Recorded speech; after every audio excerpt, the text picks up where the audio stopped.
비바람이 몰아치는 절벽 끝 민서가 미안하게 됐다. 알지? 요즘 세상이 돈 없으면 지옥인 거. 차가운 빗줄기가 내 뺨을 사정없이 때리고 있었다. 눈을 뜨기조차 힘든 것엔 비바람 속에서 내 앞을 막아서고 있는 건 다름 아닌 내 30년 지기 친구 정우였다. 녀석의 손에는 등산 스틱 대신 굵직한 돌멩이가 들려 있었다. 정우야, 너 지금 그게 무슨 소리냐? 장난치지 마. 날씨도 험한데 얼른 내려가자고. 나는 억지로 입꼬리를 올리며 웃어 보이려 했다. 하지만 떨리는 내 목소리는 빗소리에 묻혀 초라하게 흩어질 뿐이었다. 발밑은 천길 낭떠러지였다. 젖은 흙이 미끄러워 한 발자국만 헛디뎌도 끝장인 상황. 공포감이 발끝에서부터 머리끝까지 차갑게 기어올랐다. 그때였다.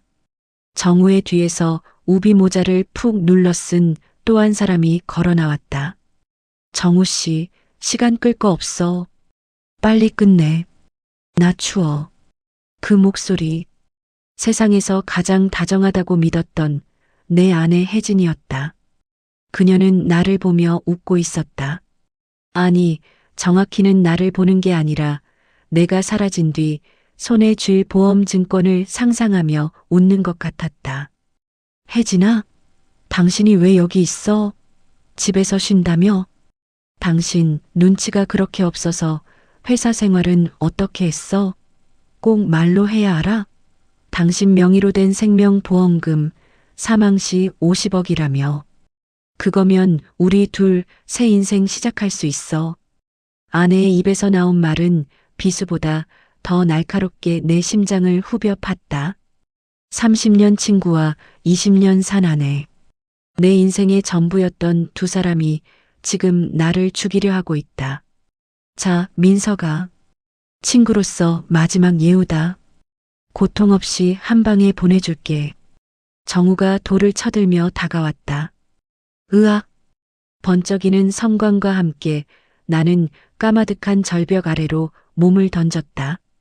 살기 위해서가 아니었다. 놈들의 손에 죽느니 차라리 내 스스로 끝을 내겠다는 마지막 발악이었다. 허공으로 떨어지는 그 짧은 순간 주마등처럼 지난 세월이 스쳐 지나갔다. 내가 무엇을 잘못했길래 이런 게만도 못한 꼴을 당해야 한단 말인가. 억울해서 분해서 눈도 감지 못하고 나는 어둠 속으로 추락했다. 사건 발생 6개월 전 평화로웠던 일상. 내 이름은 김민서. 올해 나이 52이다.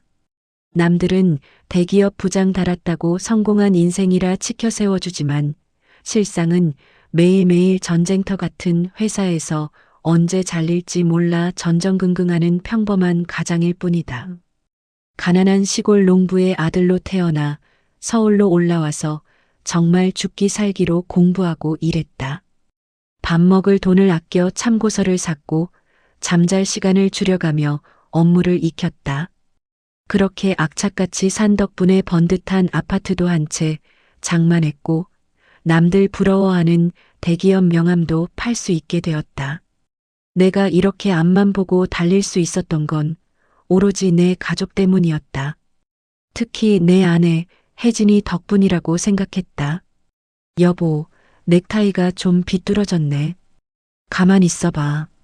그날 아침도 여느 때와 다름없는 평온한 날이었다. 혜진이는 출근하는 내 옷매무새를 다듬어주며 상냥하게 웃었다.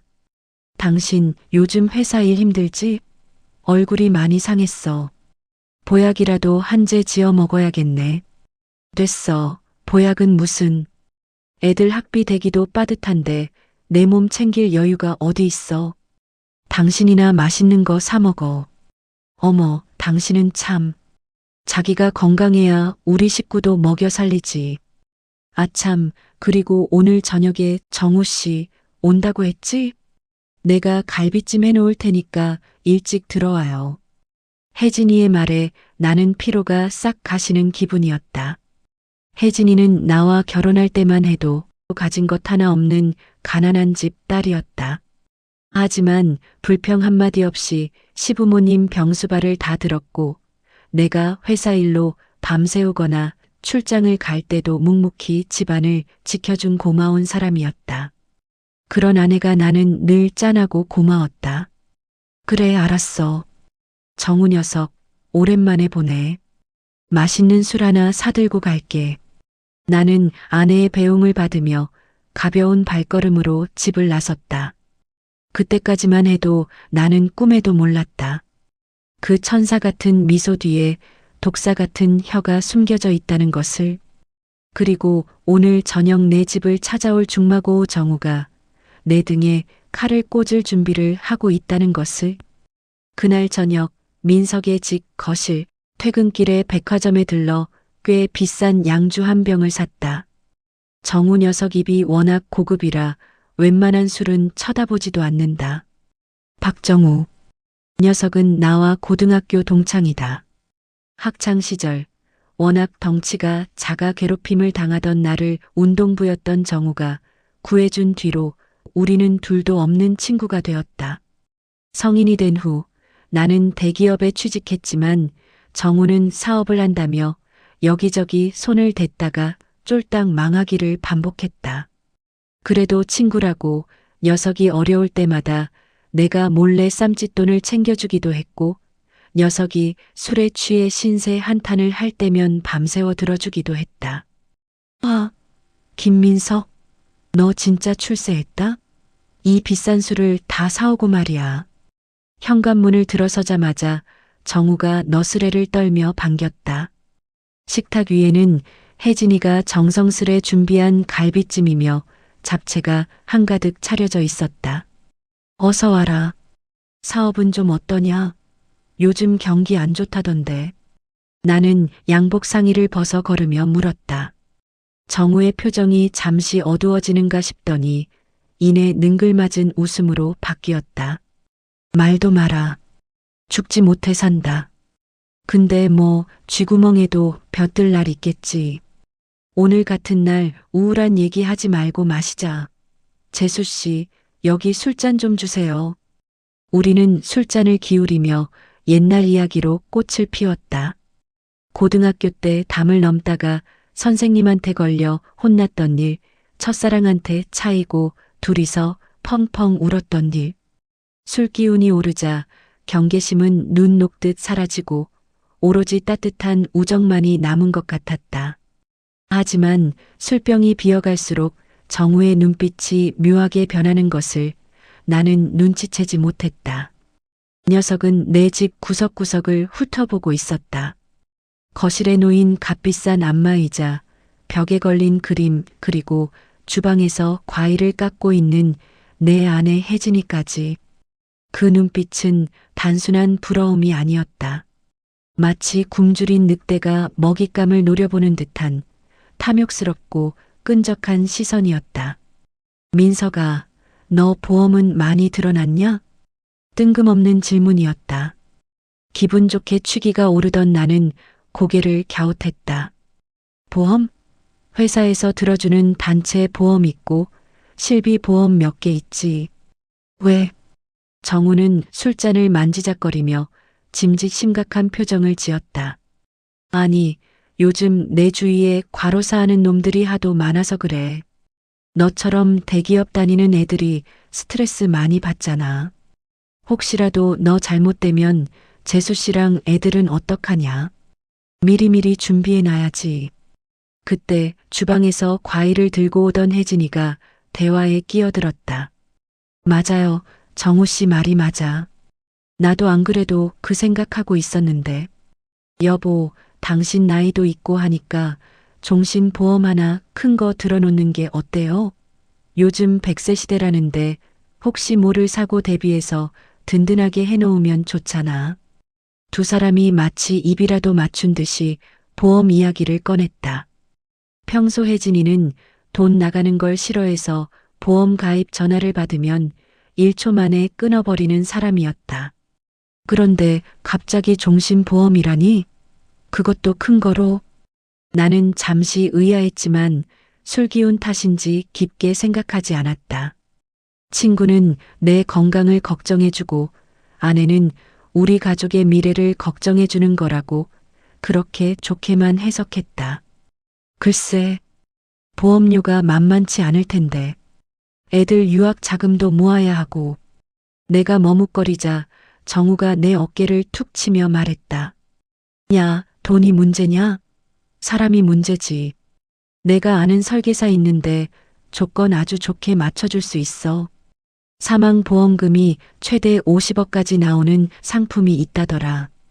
그거 하나면 너 가더라도 재수 씨 평생 손에 물 안 묻히고 살 수 있어. 순간 혜진이의 눈이 반짝였다. 아주 찰나였지만 나는 분명히 보았다.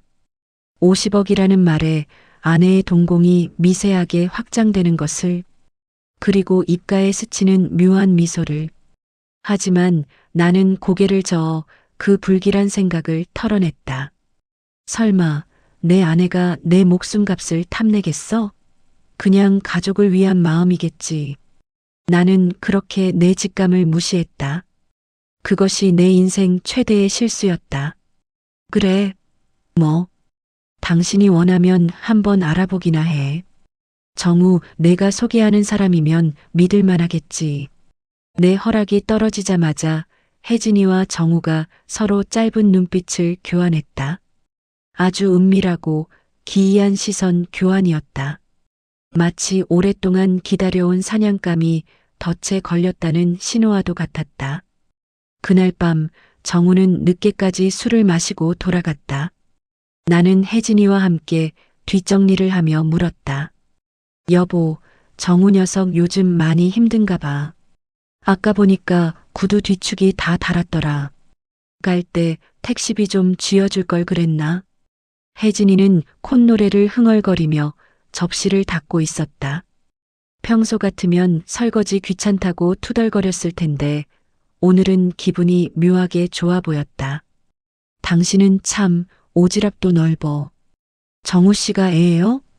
알아서 잘하겠지. 그나저나 여보, 내일 당장 그 보험 설계사 만나보는 게 좋겠어요. 쇳불도 당김에 빼라고 했잖아. 내일 당장? 뭘 그렇게 서둘러. 주말에 천천히. 아니야. 사람 일은 모르는 거라니까. 내일 점심시간에 회사 앞으로 오라 그럴게. 당신은 도장만 찍으면 돼. 아내의 재촉은 평소와 달랐다. 무언가에 쫓기는 사람처럼 아니면 아주 급한 목표가 생긴 사람처럼 조급해 보였다. 나는 그런 아내의 태도가 낯설었지만 가족을 위해서라는 명분에 눌려 더 이상 토를 달지 않았다. 잠자리에 들었지만 잠이 오지 않았다. 옆에 누운 아내는 이미 깊은 잠에 빠져 있었다. 창밖으로 비치는 달빛이 아내의 얼굴을 비췄다. 곤히 잠든 얼굴은 여전히 내가 사랑하는 순박한 혜진이 모습 그대로였다. 내가 너무 예민한가 보다. 회사 일이 힘들어서 괜한 의심을 하는 거야. 나는 억지로 눈을 감았다. 하지만 가슴 한구석에 자리 잡은 찝찝함은 쉽게 사라지지 않았다. 그것은 본능이 보내는 경고 신호였다. 내 주변의 공기가 바뀌었다고, 믿었던 땅이 꺼지고 있다고, 어서 도망치라고 외치는 소리 없는 아우성이었다. 다음 날 점심 회사 근처 카페. 혜진이의 성화에 못 이겨 점심시간을 쪼개 카페에 나왔다. 정우가 소개했다는 보험 설계사는 인상 좋은 30대 남자였다. 반갑습니다. 김민석 고객님. 박정우 사장님 소개로 왔습니다. 사모님께서 가족 사랑이 대단하시더군요. 설계사는 능숙하게 서류 뭉치를 꺼내 놓았다. 깨알 같은 글씨들이 빼곡하게 적힌 약관들이었다. 자, 여기 보시면 주계약 내용입니다. 일반 사망 시 10억, 그리고 여기 특약을 보시면 재해 사망 시 추가로 40억이 지급됩니다. 총 50억이죠. 대신 월 납입료가 좀 부담되실 수 있는데 돈은 걱정 마세요. 제가 알아서 할 테니까. 옆에 앉은 혜진이가 내 말을 가로채며 대답했다. 나는 깜짝 놀라 아내를 쳐다봤다. 내 월급 뻔히 알면서 이 큰 돈을 어떻게 감당하겠다는 건가? 여보, 이거 보험료가 내 월급의 반이야. 이걸 어떻게 내? 아유, 걱정 말라니까요. 내가 갯돈 타는 것도 있고 친정에서 좀 도와준다고 했어. 당신은 그냥 건강하게 오래 살기만 하면 돼. 이건 그냥 부적 같은 거야. 부적. 그래, 혜진이는 이 보험을 부적이라고 불렀다. 하지만 그 부적이 나를 지켜주는 부적이 아니라 저승사자를 부르는 부적이라는 걸 그때는 알지 못했다. 설계사가 내민 서류의 서명란을 보며 나는 잠시 망설였다. 펜을 쥔 손에 땀이 찼다. 이걸 찍는 순간 내 인생의 항로가 완전히 바뀔 것 같은 기분이 들었다. 빨리 찍어, 여보. 점심시간 다 끝나가잖아. 아내가 내 팔을 툭 쳤다. 나는 에라 모르겠다는 심정으로 도장을 꾹 눌러 찍었다. 빨간 인주가 종이에 선명하게 박혔다. 마치 내 피가 종이에 스며드는 것 같았다. 도장을 찍자마자 혜진이의 얼굴에 환한 미소가 번졌다. 어제 정우가 50억 이야기를 꺼냈을 때 보았던 그 미소였다. 아내는 서류를 소중하게 챙겨 가방에 넣었다. 고마워요, 여보. 이제 발 뻗고 잘 수 있겠다.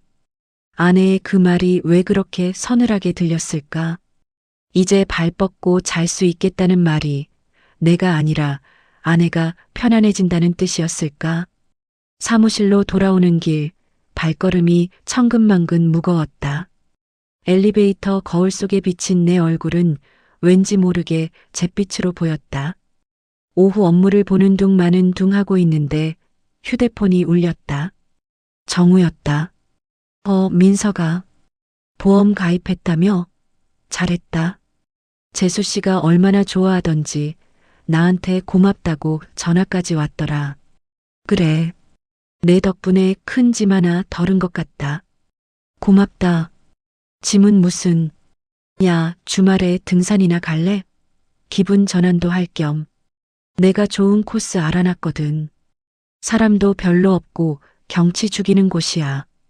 등산? 갑자기 웬 등산이야? 너 산 타는 거 싫어하잖아. 야, 사람이 변해야지. 건강도 챙겨야 하고. 재수 씨도 같이 가자고 하더라. 오랜만에 셋이서 오붓하게 야유회나 가자. 사람도 별로 없고 경치가 죽이는 곳. 셋이서 오붓하게.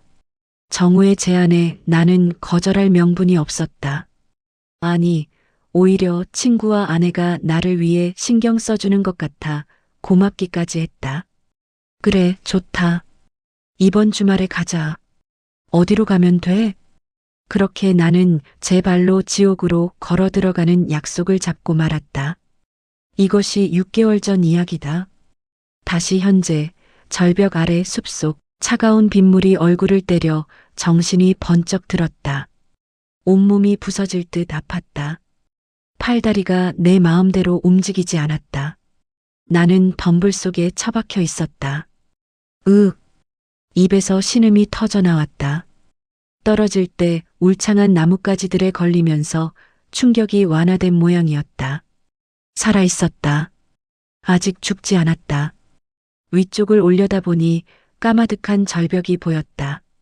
저 위에서 정우와 혜진이는 내가 죽었는지 확인하고 있을까? 아니면 이미 죽었다고 확신하고 축배를 들러갔을까? 혜진아, 정우야. 배신감이 밀려오다 못해 가슴이 터질 것 같았다. 어떻게 너희가 나한테 이럴 수 있어. 내 모든 것을 바쳐 사랑했고 믿었던 사람들이었다. 몸을 일으키려는데 오른쪽 다리에 격통이 밀려왔다. 부러진 것 같았다. 옷은 갈기갈기 찢어졌고 온몸은 피투성이었다. 하지만 육체의 고통보다 더 큰 고통은 마음에 난 구멍이었다. 그때 저 위에서 불빛이 번쩍이는 게 보였다. 손전등 불빛이었다. 내려가서 확인해봐. 시체 못 찾으면 보험금 청구 못한다고. 정우의 목소리였다. 녀석들은 확인 사살을 하러 내려오고 있었다. 이 빗속을 뚫고 내 숨통을 확실히 끊어놓기 위해. 공포가 다시 엄습했지만 이번에는 달랐다. 살아야겠다는 본능보다 더 뜨거운 무언가가 뱃속 깊은 곳에서 끓어올랐다. 그것은 분노였다. 이대로 죽을 순 없어. 절대로. 내가 여기서 죽으면 저들은 내 보험금 50억을 타서 희희낙낙하며 살겠지. 나를 비웃으며 내 무덤 위에 침을 뱉으며 행복하게 살겠지. 그 꼴은 죽어서도 못 본다. 나는 이를 악물었다. 입안에서 비릿한 피 맛이 났다. 부러진 다리를 질질 끌며 나는 어둠 속으로, 더 깊은 숲속으로 기어 들어갔다. 짐승처럼 벌레처럼 바닥을 기었다.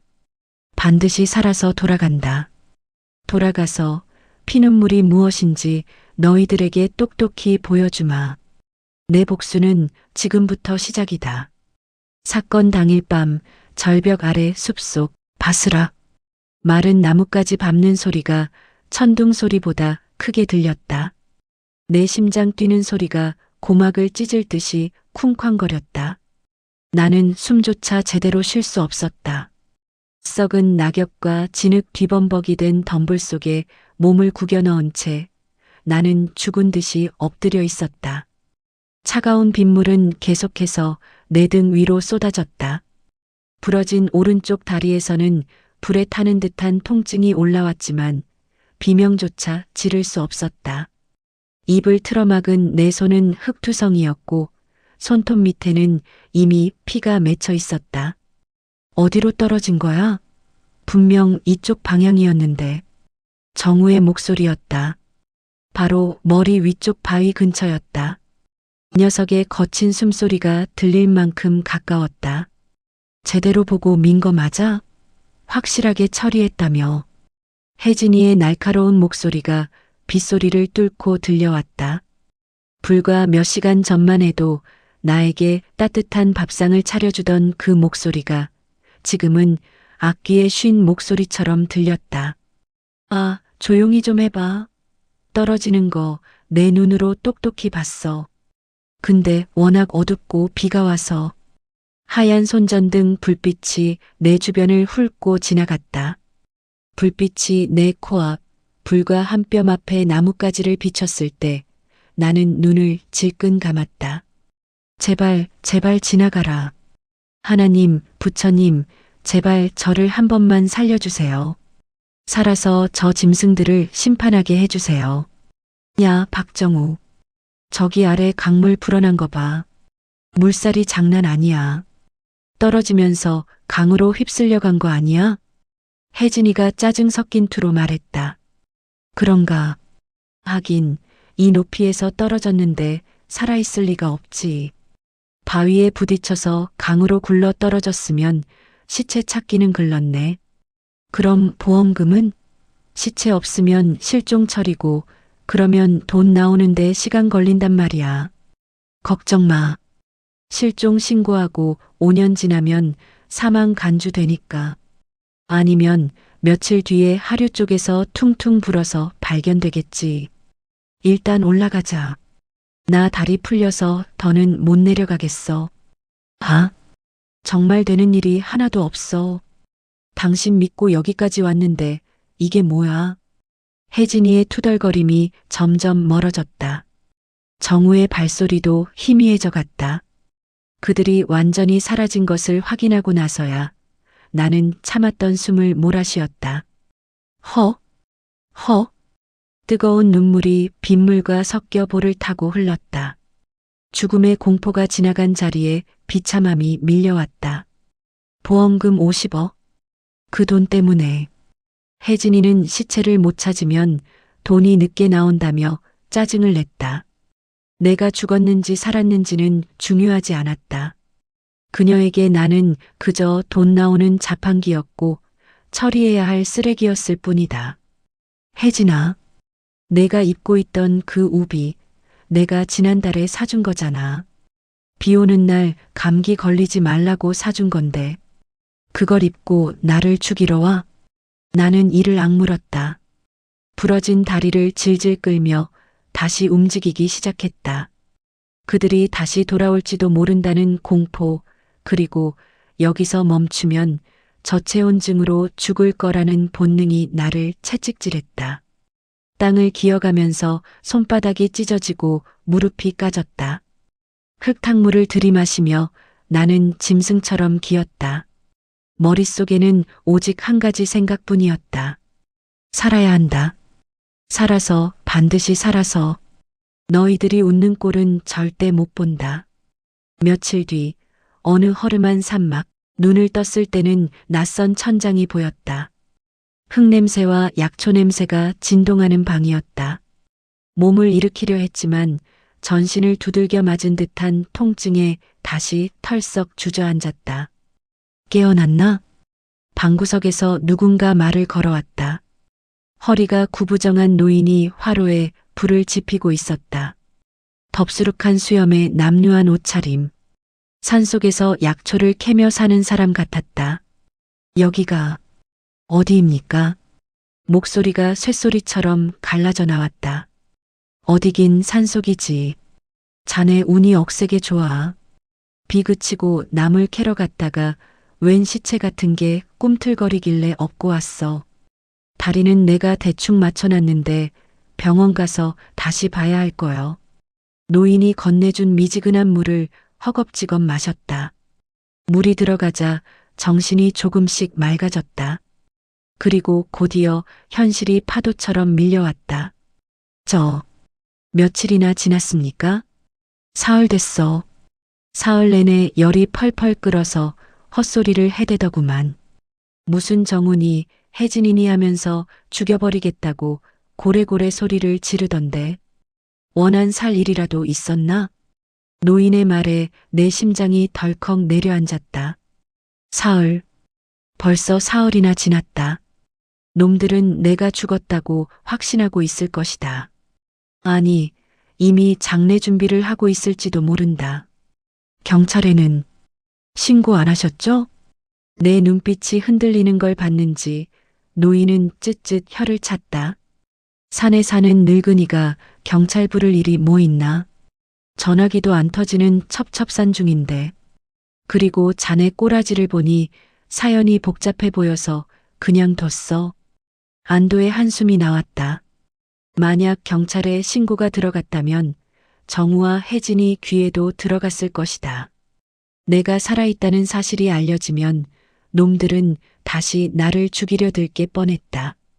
지금 내 몸 상태로는 저항조차 할 수 없다. 어르신 부탁드립니다. 저 여기서 며칠만 더 있게 해주세요. 몸 좀 추스르면 바로 나가겠습니다. 은혜는 꼭 갚겠습니다. 나는 바닥에 머리를 박고 빌었다. 노인은 곰방대를 툭툭 털며 무심하게 말했다. 맘대로 해. 밥숟가락 하나 더 놓는 거 어렵지 않으니까. 대신 몸 좀 나으면 장작이나 패놓게. 그렇게 나는 세상에서 지워진 존재가 되어 산막 생활을 시작했다. 낮에는 노인이 캐온 약초를 다듬고 밤에는 잠 못 이루며 복수의 칼날을 갈았다. 산막 한 구석에는 낡은 라디오가 하나 있었다. 세상과 연결된 유일한 끈이었다. 나는 매일 밤 라디오 뉴스에 귀를 기울였다. 혹시 내 소식이 나올까 싶어서였다. 그리고 닷새째 되던 날 밤 잡음 섞인 라디오에서 내 이름이 들려왔다. 다음 소식입니다. 지난 주말 강원도 야산에서 등산을 하던 대기업 간부 50대 김모 씨가 실종된 지 일주일이 지났습니다. 경찰은 빗길에 미끄러져 절벽 아래 급류에 휩쓸린 것으로 보고 수색 범위를 넓히고 있습니다. 김 씨의 아내 이모 씨는 남편의 생환을 간절히 기다리며 현장을 지키고 있어 주위를 안타깝게 하고 있습니다. 하하하. 나도 모르게 실소가 터져 나왔다. 아내 이모 씨는 간절히 기다리며 현장을 지키고 있다니. 정말 연기 대상감이다. 세상 사람들은 그녀를 비련의 여주인공으로 보고 있겠지. 옆에서 약초를 썰던 노인이 나를 힐끔 쳐다봤다. 자네구만. 김모 씨가. 나는 아무 말 없이 고개를 끄덕였다. 노인은 더 이상 묻지 않았다. 그저 묵묵히 내 앞에 밥그릇을 밀어주었다. 먹어. 먹어야 산다. 억울해서라도 살아야지. 그 투박한 위로에 나는 밥그릇에 얼굴을 파묻고 소리 없이 울었다. 밥알이 모래알처럼 까슬거렸지만 꾸역꾸역 목구멍으로 넘겼다. 힘을 내야 했다. 이제 내가 죽었다고 믿고 안심하고 있을 그들에게 진짜 지옥을 보여주기 위해. 2주 후 서울. 나는 노인의 허름한 옷을 빌려 입고 모자를 푹 눌러 쓴 채 서울로 돌아왔다. 수염은 덥수룩하게 자랐고 다리는 절뚝거렸으며 얼굴은 햇볕에 그을려 누군지 알아보기 힘들 정도였다. 가장 먼저 찾아간 곳은 우리 집이 보이는 맞은편 상가 옥상이었다. 밤이 되기를 기다려 망원경으로 우리 집 거실을 훔쳐보았다. 불 켜진 거실 창문. 내가 평생을 바쳐 마련한 그 아늑한 공간. 그곳에는 내가 아닌 다른 주인이 앉아 있었다. 박정우. 녀석은 내 안마의자에 누워 와인을 마시고 있었다. 그 옆에는 혜진이가 앉아 녀석의 어깨를 주물러주고 있었다. 내가 퇴근하고 오면 힘들지? 하며 어깨를 주물러주던 그 손길 그대로였다. 충격에 손이 부들부들 떨렸다. 아직 내 실종 신고 기간도 안 끝났는데, 아직 내 시체도 못 찾았는데, 벌써 저렇게 대놓고 내 집에 들어앉아 있어? 그때였다. 혜진이가 안방으로 들어가더니 무언가를 들고 나왔다. 내 양복들이었다. 내가 아끼던 이탈리아 원단 양복들, 승진했을 때 큰맘 먹고 샀던 넥타이들. 혜진이는 그것들을 거실 바닥에 팽개치더니 정우와 함께 킬킬거리며 웃었다. 정우가 내 양복 상의를 집어들어 자기 몸에 대보았다. 팔이 짧은지 고개를 저으며 혀를 차는 모습이 망원경 너머로 똑똑히 보였다. 그러더니 녀석은 양복을 쓰레기 봉투에 쑤셔 넣었다. 내 존재가 지워지고 있었다. 그들이 버리는 건 단순한 옷가지가 아니었다. 김민석이라는 사람의 인생, 30년의 시간, 그리고 가장으로서의 존엄이었다. 죽여버릴 거야. 당장 뛰어들어가서 저것들 목을 다 따버릴 거야. 분노가 머리끝까지 치솟아 당장이라도 뛰어내려가고 싶었다. 하지만 참아야 했다. 지금 내 꼴로 덤벼봤자 놈들은 나를 미친 노숙자 취급하며 쫓아낼 것이다. 법적으로 나는 실종 상태고 놈들은 공범이다. 확실한 증거 없이는 놈들을 잡아넣을 수 없다. 아니, 감옥에 보내는 것만으로는 부족하다.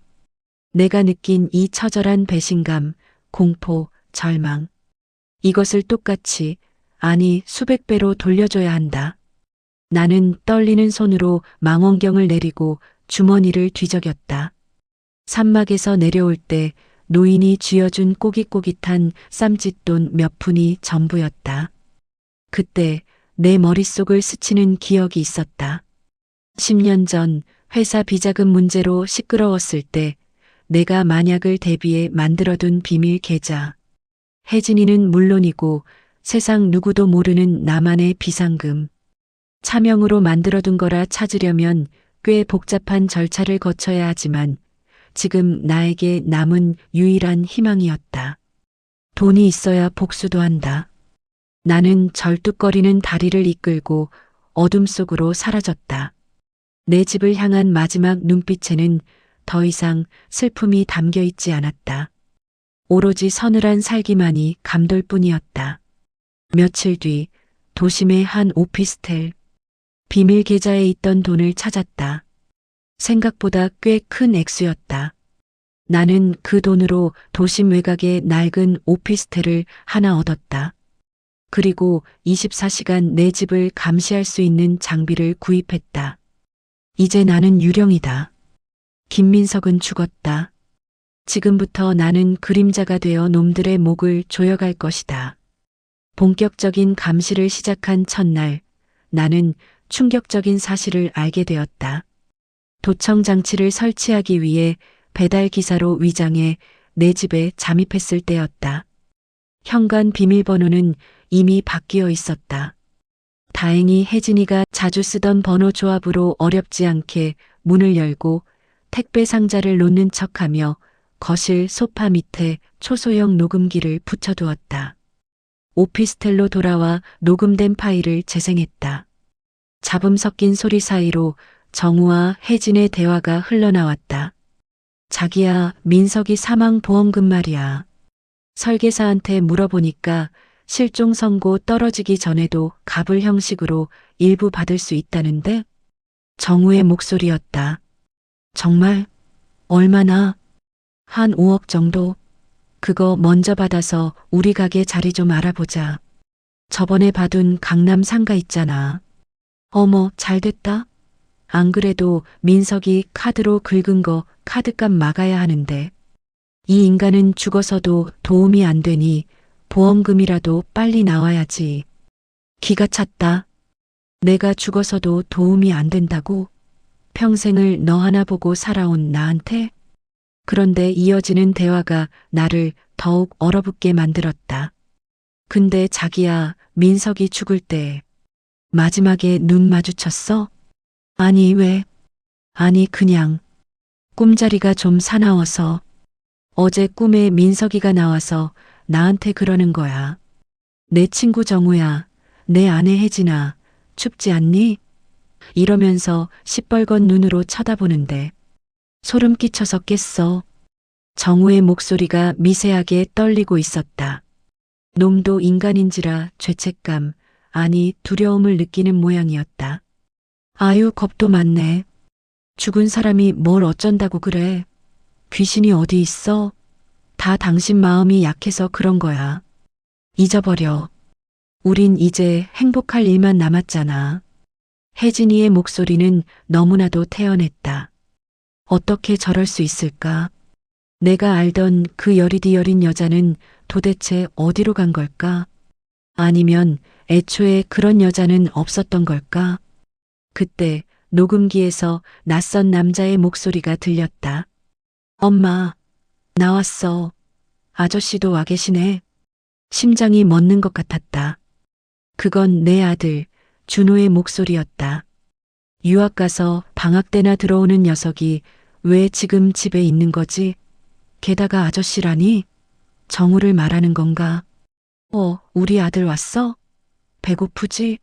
아저씨가 맛있는 피자 시켜놨다. 정우가 준호를 반겼다. 준호의 대답은 더 충격적이었다. 와, 진짜요? 아빠는 맨날 된장찌개만 먹으라고 잔소리했는데 아저씨는 짱이다. 엄마, 나 용돈 좀 줘. 아저씨가 사준 게임기 팩 사야 돼. 그래, 내 새끼. 저기 아저씨 지갑에 많으니까 가져가. 눈앞이 캄캄해졌다. 내 아들 준호. 내가 뼈 빠지게 일해서 유학 보내놓은 내 아들. 그 녀석마저 내 죽음을 슬퍼하기는커녕 정우가 주는 피자와 용돈에 신나하고 있었다. 준호야, 너 아빠 보고 싶지 않아? 정우가 짐짓 떠보듯이 물었다. 아빠? 에이 뭐. 좀 그렇긴 한데. 아빠는 맨날 바쁘다고 나랑 놀아주지도 않았잖아요. 그리고 아저씨가 이제 우리 아빠 되는 거 아니에요? 엄마가 그랬는데. 와르르. 내 마음속 마지막 기둥이 무너져 내리는 소리가 들렸다. 아내는 나를 배신했고 친구는 내 등을 찔렀다. 그리고 내 피를 이어받은 아들조차 나를 잊고 새 아빠를 반기고 있었다. 나는 20년 동안 헛살았다. 가족을 위해 헌신했다고 자부했던 내 인생은 철저하게 기만당한 사기극이었다. 나는 그저 돈 벌어오는 기계였고 그 기계가 고장나서 폐기 처분되자 그들은 최신형 기계로 갈아타며 환호하고 있었다. 더 이상 흘릴 눈물도 남지 않았다.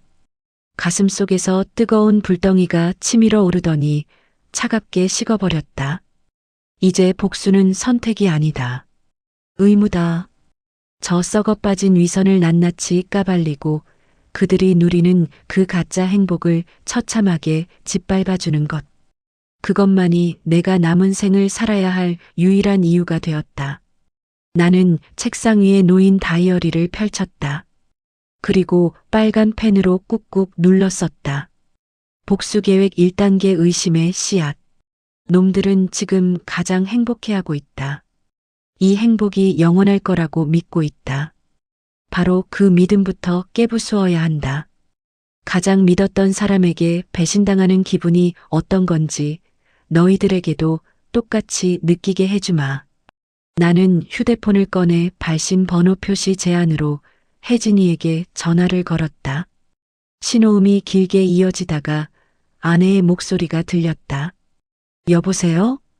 나는 입을 막고 목소리를 잔뜩 깔아 변조한 톤으로 속삭였다.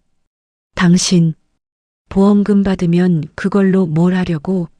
정우랑 나눌 생각은 아니지? 네. 누구세요? 당신 누구야? 혜진이의 당황한 목소리를 들으며 나는 전화를 뚝 끊었다. 이제 시작이다. 너희들의 견고한 카르텔에 작은 균열이 생기기 시작했다. 그날 밤 나는 창밖을 보며 싸늘하게 웃었다. 비가 다시 내리기 시작했다. 내가 절벽에서 떨어지던 그날 밤처럼. 사건 발생 한 달 후 민석의 오피스텔 치익 탁. 나는 캔 맥주 하나를 땄다. 좁은 오피스텔 방 안은 어두컴컴했고 오로지 대형 모니터 세대에서 뿜어져 나오는 푸르스름한 불빛만이 내 얼굴을 비추고 있었다. 화면 속에는 내 집, 아니 이제는 그들의 소굴이 된 아파트 거실이 적나라하게 비치고 있었다. 도청 장치와 초소형 카메라를 통해 들려오는 그들의 일상은 생각보다 더 추악하고 더 뻔뻔했다. 자기야, 이거 봐. 이번에 나온 신상백인데 예쁘지? 보험금 값을 들어오면 이거부터 사줘. 혜진이는 소파에 누워 잡지를 뒤적이고 있었다. 정우는 그 옆에서 계산기를 두드리며 미간을 찌푸리고 있었다. 야, 지금 가방이 문제냐? 형사들이 왔다 갔잖아. 내가 자꾸 말실수하니까 그 형사가 꼬치꼬치 캐묻는 거 아니야. 아니, 내가 뭘?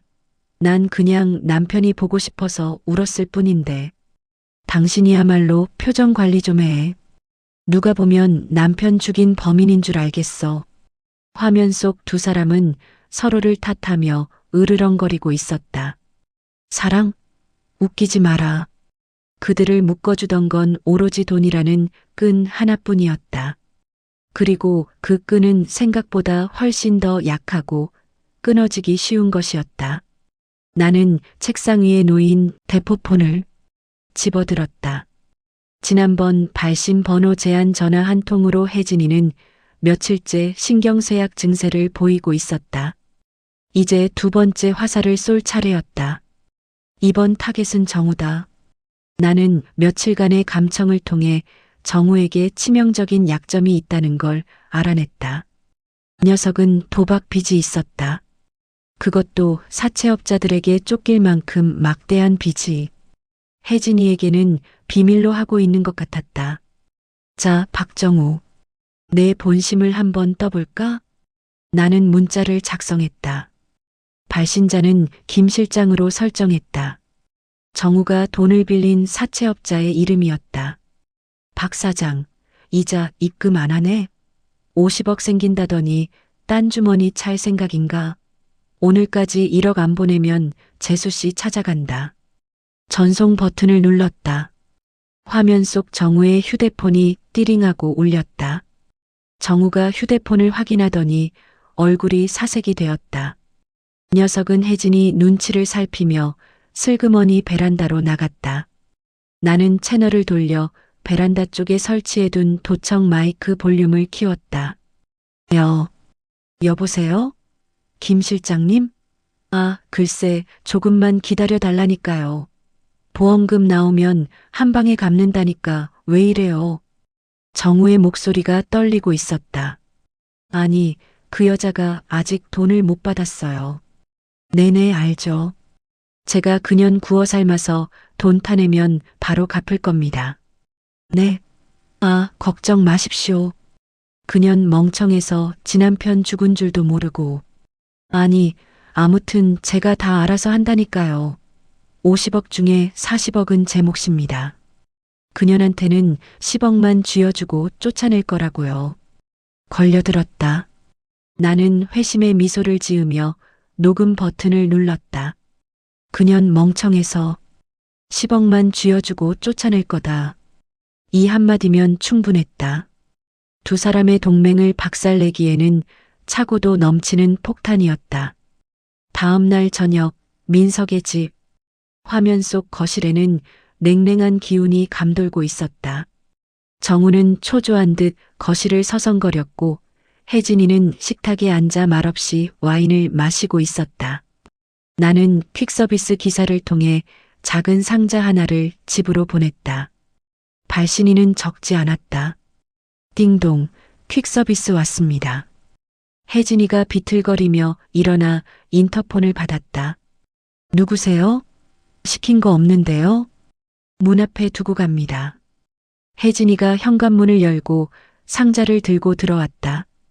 정우도 궁금한 듯 다가왔다. 뭐야? 누가 보냈어? 몰라. 이름이 없는데. 혜진이가 커터 칼로 상자 테이프를 뜯었다. 상자 뚜껑이 열리는 순간 혜진이의 입에서 악 하는 비명이 터져 나왔다. 상자 안에는 흙투성이가 된 낡은 등산화 한 짝이 들어 있었다. 내가 절벽에서 떨어지던 날 신고 있었던 오른쪽 등산화였다. 내가 산막에서 기어 나올 때 벗겨졌던 것을 나중에 몰래 가서 찾아온 것이었다. 이거. 정우의 눈이 동공 지진을 일으켰다. 혜진이는 바닥에 주저앉아 덜덜 떨었다. 민석 씨 등산하잖아. 그날 신고 나갔던 거. 이게 왜 여기 있어? 누구야? 누가 장난질이야? 정우가 소리를 지르며 복도로 뛰쳐나갔지만 퀵서비스 기사는 이미 사라지고 없었다. 공포가 거실을 잠식했다. 죽은 줄 알았던 남편의 유품이, 그것도 사고 당일의 흔적이 고스란히 묻은 채 집으로 배달되었다. 이것은 명백한 메시지였다. 나 지켜보고 있다. 자기야, 민석 씨 살아있는 거 아니야? 아니면 귀신이. 닥쳐. 살아있긴 누가 살아있어. 그 높이에서 떨어졌는데. 이건 누가 우릴 협박하려고 수작 부리는 거야. 분명해. 정우는 애써 큰 소리를 쳤지만 녀석의 손도 심하게 떨리고 있었다. 이때다. 나는 타이밍을 맞춰 준비해둔 두 번째 폭탄을 터뜨렸다. 어제 녹음해둔 정우의 통화 내용 파일을 혜진이의 휴대폰으로 전송했다. 발신 번호는 조작된 번호였다. 음성 메시지가 도착했습니다. 혜진이가 떨리는 손으로 휴대폰을 집어들었다. 정우는 등산화를 쓰레기통에 처박느라 정신이 없었다. 재생. 스피커폰을 통해 정우의 목소리가 거실에 울려 퍼졌다. 아, 걱정 마십시오. 그년 멍청해서. 아무튼 제가 다 알아서 한다니까요. 50억 중에 40억은 제 몫입니다.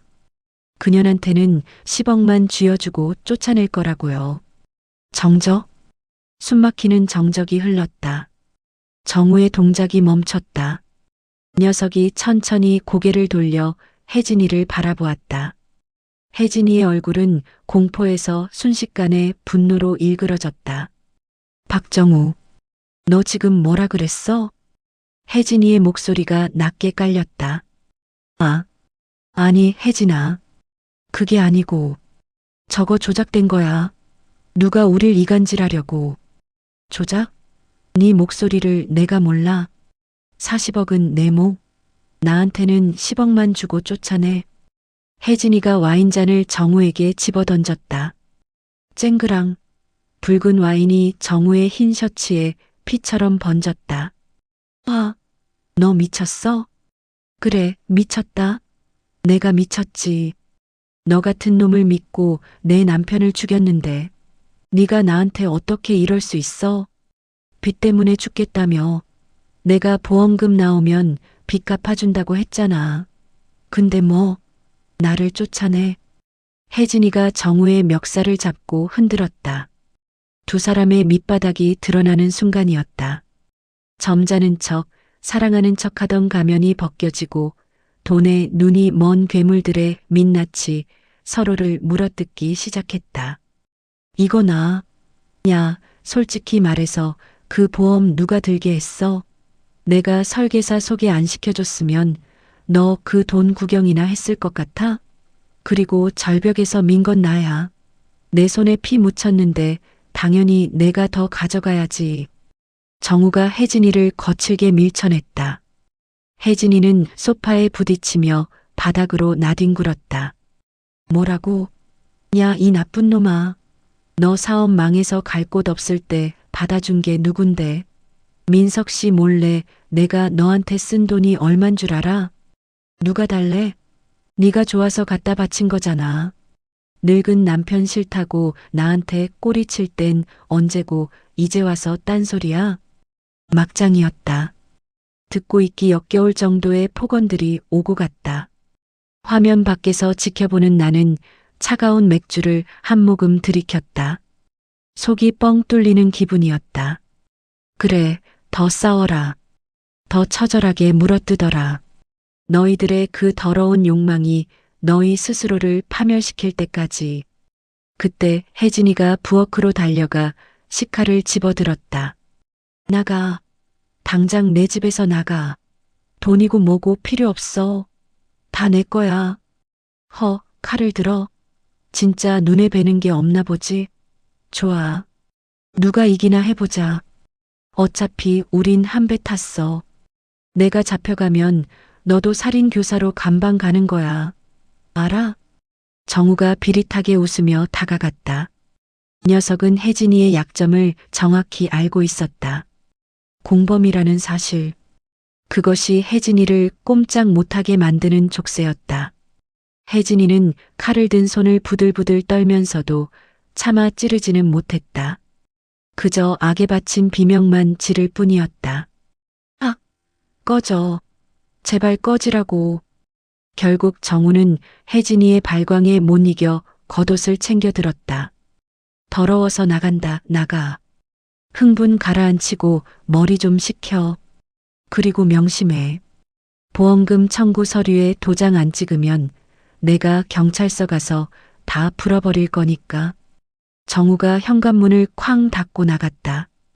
홀로 남은 혜진이는 칼을 떨어뜨리고 바닥에 주저앉아 오열했다. 흐흑, 흐앙. 민석 씨, 여보, 내가 잘못했어.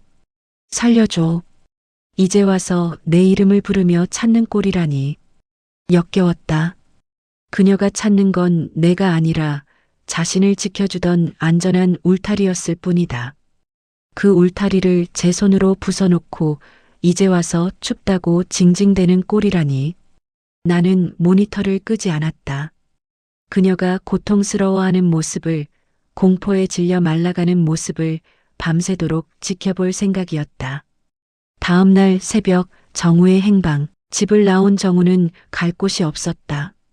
카드는 정지되었고 수중에 현금도 얼마 없었다. 녀석은 찜질방을 전전하다가 인적이 드문 공원 벤치에 앉아 소주를 마시고 있었다. 나는 모자를 깊게 눌러쓰고 녀석의 뒤를 밟았다. 녀석은 취기에 혼잣말을 중얼거리고 있었다. A씨, 재수 없는 년. 돈만 받으면 바로 튀려고 했는데. 나는 녀석의 등 뒤 어둠 속에 서서 나지막이 말했다.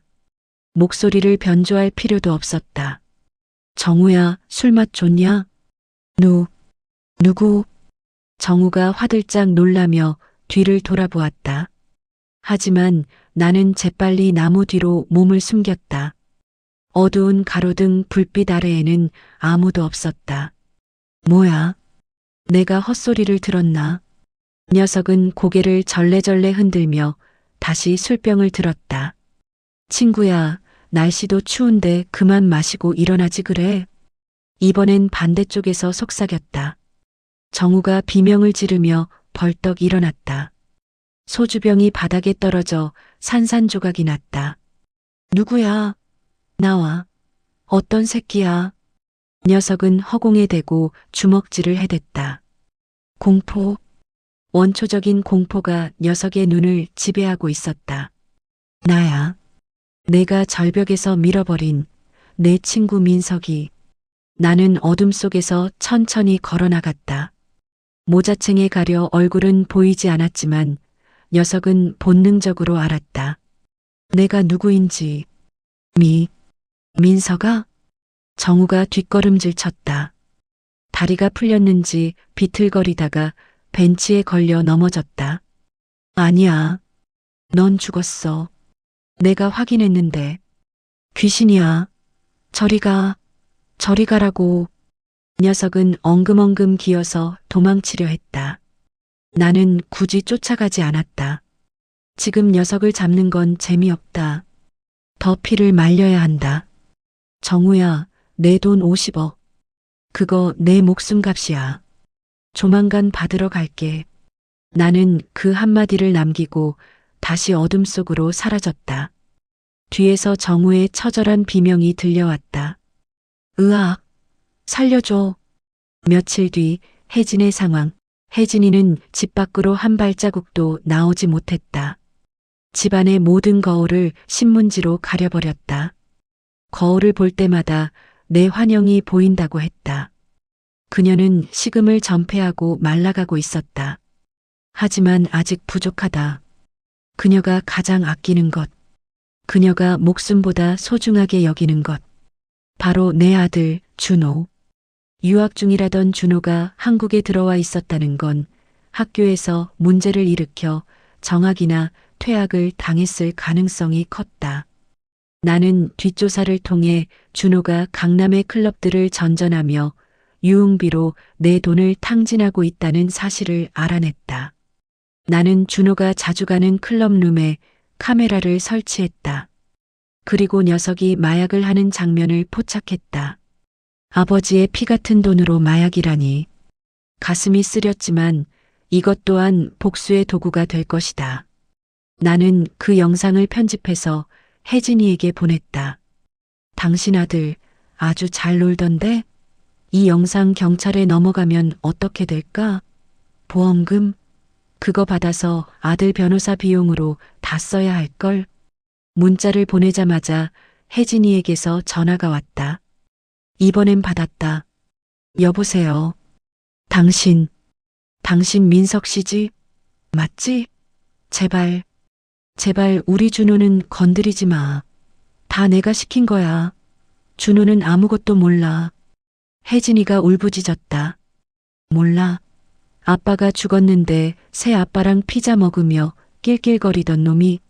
혜진아, 자식 농사도 망쳤고 남편도 죽였고 친구한테 배신도 당했네. 이제 너한테 남은 게 뭐니? 흐흑. 민석 씨, 내가 잘못했어. 나 자수할게. 그러니까 제발 준호만은. 자수? 아니, 아직은 안 돼. 그렇게 편하게 감방 가서 콩밥 먹게 둘 순 없지. 넌 지옥을 더 맛봐야 해. 뭘 더 어쩌려고. 보험금 청구해. 50억 받아내라고. 뭐? 그게 무슨 소리야? 돈을 받아. 그리고 그 돈을 쥐고 벌벌 떨어봐. 그 돈이 널 어떻게 태워 죽이는지 내가 똑똑히 보여줄 테니까. 나는 전화를 끊었다. 그냥 감옥에 보내는 건 복수가 아니다. 그들이 그토록 원하던 돈을 손에 쥐어주고 그 돈 때문에 서로를 죽이고 파멸하는 꼴을 만들어야 한다. 그것이 진정한 복수다. 사건 발생 2달 후 혜진의 아파트 거실, 띠링. 적막한 거실에 짧고 경쾌한 알림음이 울렸다. 혜진이는 식탁에 놓인 스마트폰을 쳐다보았다. 손이 덜덜 떨려서 바로 집어들 수가 없었다.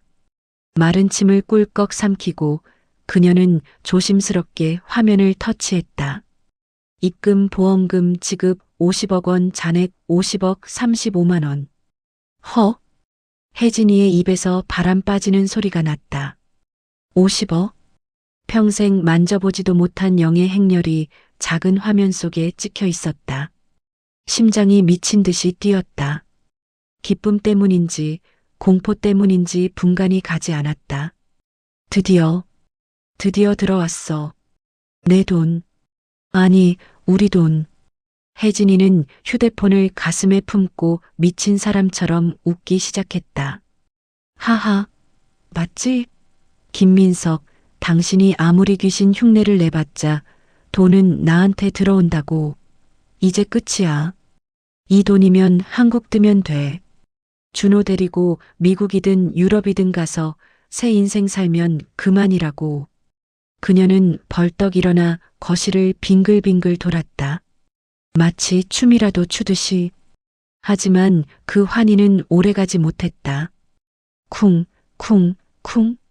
누군가 현관문을 거칠게 두드렸다. 배를 누르는 것도 아니고 주먹으로 문을 부술 듯이 때리고 있었다. 누구세요? 혜진이가 겁에 질려 물었다. 나야. 문 열어. 입금 문자 온 거 다 알아. 정우였다. 어떻게 알았는지 귀신같이 냄새를 맡고 달려온 것이다. 혜진이는 잠시 망설였다. 이 문을 열어주는 순간 저 하이에나 같은 놈이 돈 냄새를 맡고 달려들 텐데. 하지만 안 열어줬다가는 동네방네 소리를 지르며 난동을 피울 게 뻔했다. 철컥. 문이 열리자마자 정우가 혜진이를 밀치고 들어왔다. 녀석의 눈은 충혈되어 있었고 술 냄새와 땀 냄새가 진동했다. 들어왔지? 확인해봐. 빨리.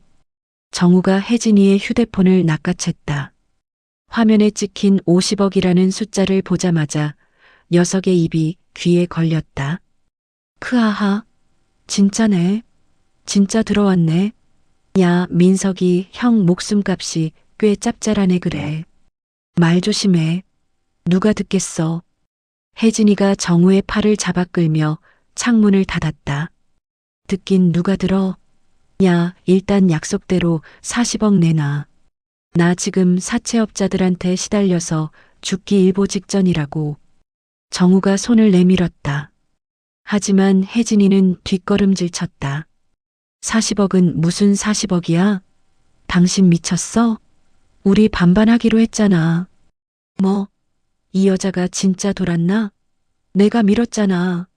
내 손에 피 묻히고 내가 시체 처리하고 다 했는데 반반? 웃기지 마. 당장 40억 이체해. 안 그러면 나 여기서 배째라고 들어놓을 거니까. 못 줘. 준호 유학비도 밀렸고 변호사 비용도 내야 하고 나도 먹고 살아야 할 거 아니야. 10억 줄 테니까 그거 먹고 떨어져. 10억? 야, 이 도둑년아. 사람 죽여놓고 고작 10억으로 퉁을 치려고 해? 두 사람의 고성이 오갔다. 50억이라는 거금은 그들에게 축복이 아니라 저주였다. 돈을 앞에 두고 그들은 서로를 물어뜯는 짐승이 되어가고 있었다. 민석의 오피스텔. 나는 모니터를 보며 싸늘하게 웃고 있었다. 그래, 더 싸워라. 찢어 죽일 듯이 싸워.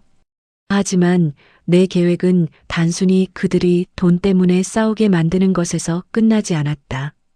나는 책상 위에 놓인 서류 봉투를 집어들었다. 봉투 겉면에는 S화재 사고 조사팀 강철민 팀장이라고 적혀 있었다. 강철민. 업계에서 불독이라고 불리는 베테랑 조사관이다. 한번 냄새를 맡으면 절대 놓지 않는다는 독종. 나는 며칠 전 익명으로 그에게 제보 메일을 보냈었다. 김민석 씨 사망 사고 단순 실족사가 아닙니다. 사고 당일 블랙박스 영상을 확인해 보세요. 결정적인 증거가 있습니다. 물론 그 블랙박스 영상은 내가 조작해서 보낸 것이었다. 사고 현장이 직접 찍힌 건 아니지만 사고 직전 혜진이와 정우가 차 안에서 나누던 대화가 녹음된 파일이었다. 이번에 확실히 보내야 해. 실수하면 우리 둘 다 끝장이야. 이 한마디가 담긴 음성 파일. 법적 효력은 약할지 몰라도 심증을 굳히기에는 충분했다. 강 팀장은 지금쯤 내 집 초인종을 누를 준비를 하고 있을 것이다. 다시 혜진의 집. 띵동. 한창 멱살잡이를 하던 혜진이와 정우가 멈칫했다. 누구야? 또 빚쟁이들이야? 혜진이가 질린다는 표정으로 정우를 노려봤다. 아니야. 나 아니라고. 조용히 해봐. 정우가 숨을 죽였다. 계십니까? S화재 강철민 팀장입니다. 잠시 드릴 말씀이 있어서 왔습니다. 문 밖에서 들려오는 굵직한 목소리에 두 사람의 얼굴이 하얗게 질렸다. 보험금 지급이 끝났는데 조사관이 왜? 보험금 다 들어왔는데 무슨 볼일이죠? 혜진이가 떨리는 목소리로 인터폰에 대고 물었다. 지급은 절차상 먼저 해드린 거고요. 추가로 확인된 제보가 있어서 확인차 들렀습니다. 문 좀 열어주시죠. 안 여시면 경찰 대동하고 다시 오겠습니다. 경찰이라는 단어에 혜진이는 무너져 내렸다. 정우는 안절부절 못하며 베란다 창문을 열고 뛰어내릴 기세였다. 야, 미쳤어? 여기가 15층이야. 일단 진정하고. 입 맞춰. 우린 그냥 친구 사이고 그날 우연히 만난 거야. 알았지? 혜진이가 억지로 문을 열었다. 강철민 팀장이 날카로운 눈빛으로 집안을 스캔하며 들어왔다. 그의 시선이 거실 한가운데 서 있는 정우에게 꽂혔다. 어라? 박정우 씨도 계셨네요? 두 분 사이가 생각보다 아주 각별하신가 봅니다. 강 팀장의 입가에 비릿한 미소가 걸렸다. 아, 네. 제가 남편 잃고 힘들어하니까 친구로서 위로해 주러 온 거예요. 혜진이가 더듬거리며 변명했다. 위로라. 위로치고는 분위기가 좀 살벌하네요. 방금 전까지 고성 지르면서 싸우시던데. 돈 문제입니까? 강 팀장은 소파에 털썩 앉으며 서류 가방을 열었다. 두 분 솔직하게 말씀해 주시는 게 좋을 겁니다. 저희 쪽으로 익명의 제보가 하나 들어왔거든요. 사고 당일 두 분이 차 안에서 나눈 대화 내용이 담긴 녹취록입니다. 네, 녹취록이라니요? 정우의 다리가 후들거렸다. 이번에 확실히 보내야 해. 실수하면 끝장이야. 이 목소리 박정우 씨 맞죠? 강 팀장이 녹음기를 재생했다. 지지직거리는 잡음 속에서 정우의 목소리가 흘러나왔다. 정우는 입을 뻐끔거리며 아무 말도 하지 못했다. 혜진이는 얼굴을 감싸 쥐고 소파에 주저앉았다. 이건 정황 증거가 아주 명확합니다. 살인 공모 혐의 충분히 적용 가능해요. 지금이라도 자수하시고 보험금 반환하시면 정상 참작의 여지는 있습니다. 강 팀장이 두 사람을 압박하기 시작했다. 이것이 나의 노림수였다. 돈을 쥐어주고 그 돈을 쓰지도 못하게 공포로 몰아넣는 것. 지금 저들의 심정은 천국에서 지옥으로 떨어진 기분일 것이다. 그날 밤 민석의 잠입, 강 팀장이 돌아가고 난 뒤 정우와 혜진이는 패닉 상태에 빠져 집을 비웠다. 정우는 아는 변호사를 만나겠다며 나갔고 혜진이는 친정에 도움을 요청하러 갔다. 텅 빈 집. 나는 검은 마스크와 모자를 쓰고 도어락 비밀번호를 눌렀다. 띠리릭 익숙한 기계음과 함께 문이 열렸다. 집안 공기는 차가웠다. 내가 살던 때의 온기는 온데간데 없고 욕망과 공포의 찌꺼기만 떠다니는 것 같았다. 나는 거실을 지나 안방으로 들어갔다. 안방 침대 머리맡에는 나와 혜진이가 찍은 웨딩 사진이 여전히 걸려 있었다. 가증스러운 것들. 나는 사진 액자를 떼어내 바닥에 던져버렸다. 유리 파편이 사방으로 튀었다. 오늘 내가 이곳에 온 이유는 따로 있었다. 놈들을 확실하게 파멸시킬 마지막 한 방을 찾기 위해서였다. 혜진이는 꼼꼼한 성격이라 중요한 서류나 비밀스러운 물건들을 안방 금고에 보관하곤 했다. 금고 비밀번호는 준호의 생일이었다. 512. 설마 바꿨을까 싶었지만 눌러보니 삑소리와 함께 문이 열렸다. 금고 안에는 현금 뭉치와 보석함, 그리고 낡은 서류 봉투 하나가 들어 있었다. 이건 뭐지? 누렇게 변색된 서류 봉투. 겉에는 아무것도 적혀 있지 않았다. 직감이 왔다. 이건 혜진이가 무덤까지 가져가려고 했던 비밀이다. 떨리는 손으로 봉투를 열었다. 안에서 나온 것은 유전자 검사 결과지였다. 유전자 검사 성적서, 검사 대상 1, 김준호 아들 검사 대상 2 박정우. 나는 내 눈을 의심했다. 박정우? 왜 여기서 정우 이름이 나와? 내 이름이 아니라? 시선을 아래로 내렸다. 결과 판정란에 적힌 글씨가 내 심장을 멈추게 만들었다. 친자 관계가 성립함 99.9%. 머릿속이 하얗게 변했다. 숨이 쉬어지지 않았다. 손에 들린 종이가 파들파들 떨렸다. 준호가, 내 아들 준호가, 내가 20년 동안 내 피와 땀을 바쳐 키운 내 아들이 내 친구 박정우의 자식이라고? 으아악. 나도 모르게 짐승 같은 포효가 터져나왔다. 배신감이라는 단어로는 설명할 수 없는 감정이 내 온몸을 휘감았다. 단순히 돈을 노린 게 아니었다. 이것들은 처음부터 나를 기만했다. 20년 전부터, 아니 결혼하기 전부터 나를 속이고 자기들의 씨앗을 내 둥지에서 키우게 만들었다. 나는 뻐꾸기 둥지의 어미새였다. 남의 새끼인 줄도 모르고 먹이를 물어다 나르며 행복해했던 천하의 멍청이. 그제야 모든 퍼즐이 맞춰졌다. 왜 정우가 사업에 망할 때마다 혜진이가 몰래 돈을 퍼다 줬는지, 왜 준호가 정우를 낯설어 하지 않고 아저씨라 부르며 따랐는지, 왜 정우가 내 죽음을 사주하면서도 준호만큼은 챙기려 했는지. 흐흐흐. 하하하. 미친 듯이 웃음이 나왔다. 눈물이 볼을 타고 흘러내려 마스크를 적셨다. 가슴이 너무 아파서 심장이 갈갈이 찢겨나가는 것 같아서 견딜 수가 없었다. 내 인생은 통째로 부정당했다. 김민석이라는 인간의 50년 인생은 저 더러운 불륜 커플과 그 자식 새끼를 위한 걸음에 불과했다. 용서 못해. 절대 용서 못해. 나는 유전자 검사지를 구겨 주머니에 넣었다. 그리고 금고 구석에 처박혀 있던 작은 약병 하나를 발견했다. 디곡신 심장 질환 치료제였다. 하지만 과다 복용하면 심장마비를 일으켜 사망에 이르게 하는 독극물이기도 했다. 나는 심장병이 없다. 그런데 왜 혜진이 금고에 이런 약이 있는 거지? 기억이 스쳐 지나갔다. 여보, 요즘 피곤하지? 내가 몸에 좋은 영양제 챙겨놨어. 꼭 먹어. 매일 아침 혜진이가 챙겨주던 그 알록달록한 알약들. 나는 그걸 꼬박꼬박 받아 먹으며 아내의 내조에 고마워했었다.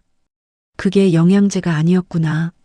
너는 나를 천천히 죽이고 있었구나. 절벽에서 밀어버리기 전부터 너는 이미 나를 살해하고 있었어. 보험금을 타기 위해, 그리고 내 진짜 남편인 정우와 내 진짜 아들 준호와 함께 살기 위해. 치밀어 오르는 분노에 눈앞이 붉게 물들었다. 이제 장난 같은 복수는 끝났다. 돈 몇 푼으로 놈들을 괴롭히는 건 너무 자비롭다.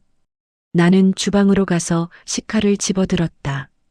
당장이라도 놈들을 찾아가 난도질을 해버리고 싶었다. 하지만 아니야. 그렇게 쉽게 죽여선 안 돼. 고통? 뼈와 살이 타들어가는 고통을 느끼게 해줘야 해. 나는 다시 오피스텔로 돌아왔다. 그리고 혜진이에게 전화를 걸었다. 목소리를 변조하지 않았다. 내 진짜 목소리로, 지옥에서 돌아온 악기의 목소리로 말했다. 여보세요? 혜진이의 지친 목소리가 들렸다. 이혜진. 전화기 너머에서 숨을 들이켜는 소리가 들렸다. 누구? 설마, 민석 씨? 그래, 나야. 내 남편 김민석. 말도 안 돼. 당신 죽었잖아. 이게 무슨, 죽었지. 내가 죽였으니까. 근데 억울해서 못 가겠더라. 혜진아, 너 그거 아니? 준호가 정우 자식이라는 거. 비명조차 지르지 못하고 침묵이 흘렀다. 수화기 너머에서 덜덜 떠는 소리가 들리는 듯했다. 다 알고 있었어? 어떻게? 그걸 어떻게? 50억? 그거 다 차잖아. 현금으로. 뭐? 내일 밤 12시. 우리가 처음 만났던 한강공원 주차장으로 가져와. 정우 놈이랑 준호도 데리고. 안 그러면 이 유전자 검사지랑 내가 날 독살하려던 증거들, 그리고 정우가 날 미는 장면이 찍힌 진짜 영상. 전부 방송국에 뿌릴 거야. 전 국민이 내가 어떤 년인지 알게 해주지. 안 돼. 제발. 민석 씨, 잘못했어. 내가 다 설명할게. 닥쳐. 내일 밤이다. 1분이라도 늦으면 준호 녀석, 평생 살인자 엄마를 둔 사생아라는 꼬리표 달고 살게 될 거야. 알겠어? 나는 전화를 끊었다. 이제 마지막 무대가 준비되었다. 모든 진실이 밝혀졌고 더 이상 잃을 것도 없다. 창밖으로 뇌우가 치고 있었다. 번쩍이는 번개 불빛 아래 내 얼굴은 더 이상 사람의 얼굴이 아니었다. 다음 날 밤 11시 50분 한강공원 주차장. 비는 그쳤지만 강바람은 칼날처럼 날카로웠다. 가로등 하나 없는 주차장 구석. 나는 검은색 승합차 안에 앉아 있었다.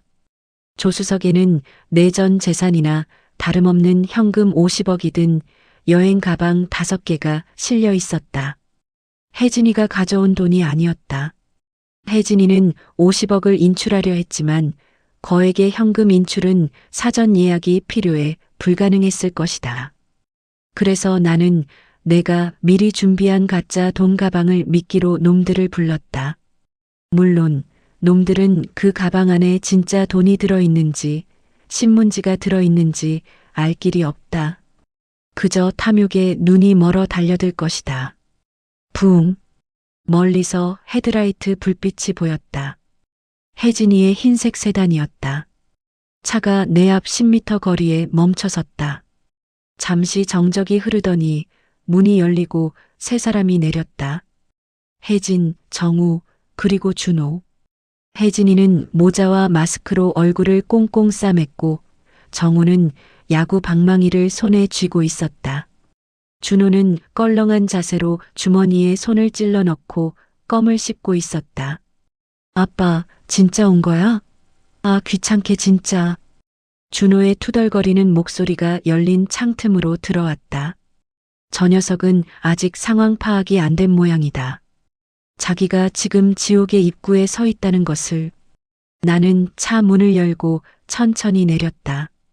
어둠 속에서 내 모습이 드러나자 혜진이가 힉 하고 숨을 삼키며 뒷걸음질 쳤다.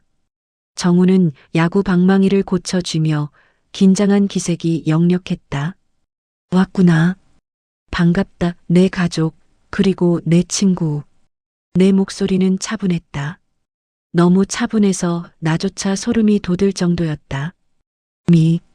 민서가, 너 진짜 살아있었어? 귀신 아니고? 정우가 떨리는 목소리로 물었다. 왜? 귀신이면 굿이라도 해서 쫓아내게. 아쉽지만 난 살아있다. 내가 그 절벽에서 밀었을 때 지옥 입구까지 갔다가 염라대왕 멱살 잡고 다시 올라왔거든. 너희들 데려가려고. 나는 그들을 향해 천천히 걸어갔다. 내 다리는 여전히 절뚝거렸지만 그 걸음거리는 사냥감을 노리는 맹수처럼 위협적이었다. 아빠, 살아있었으면 집에 오지 왜 사람을 이 밤중에 불러내요? 그리고 50억은 뭐야? 엄마가 아빠한테 줄 돈 있다며? 준호가 짜증을 내며 나에게 다가왔다. 준호야, 오지 마라. 혜진이가 다급하게 준호의 팔을 잡았다. 왜? 아빠잖아. 아빠, 돈 어딨어? 나 차 바꿔야 된다고. 준호는 내 생사보다 돈이 더 급했다. 나는 씁쓸한 미소를 지으며 준호를 바라보았다. 20년을 키운 아들. 내 모든 사랑을 쏟아부은 녀석. 하지만 녀석의 얼굴 어디에도 나를 닮은 구석은 없었다. 준호야, 너는 아빠가 죽다 살아왔는데 차 타령이냐? 아, 산 게 중요한 거지 뭐. 근데 아저씨는 왜 방망이를 들고 있어? 분위기 살벌하게. 준호의 시선이 정우에게 향했다. 나는 고개를 끄덕였다. 그래, 소개할게. 인사해라. 내 진짜 아버지다. 뭐? 준호의 표정이 일그러졌다. 정우와 혜진이의 얼굴은 사색이 되었다.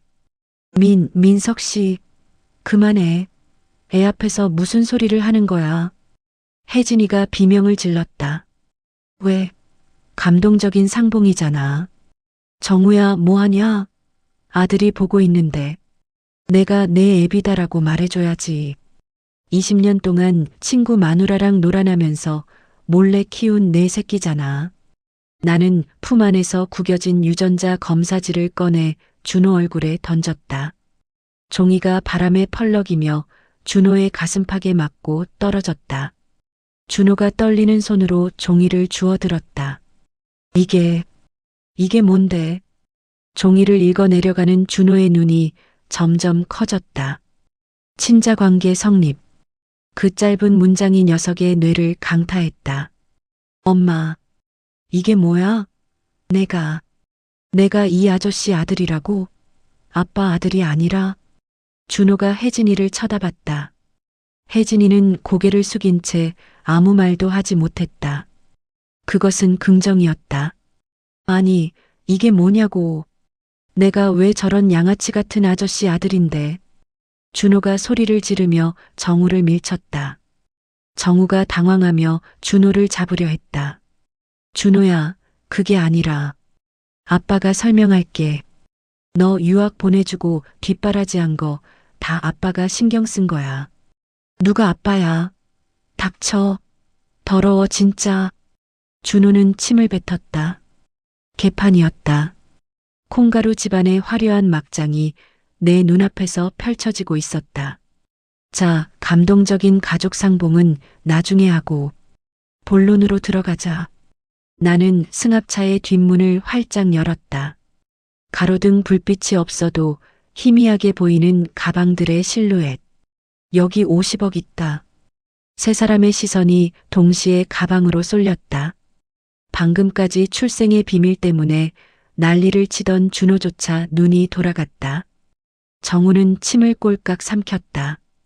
원래는 혜진이 내가 가져왔어야 할 돈이지만 내가 못 가져올 줄 알고 내가 준비했어. 물론 이건 내 돈이지. 하지만 너희에게 기회를 주마. 나는 라이터를 꺼냈다.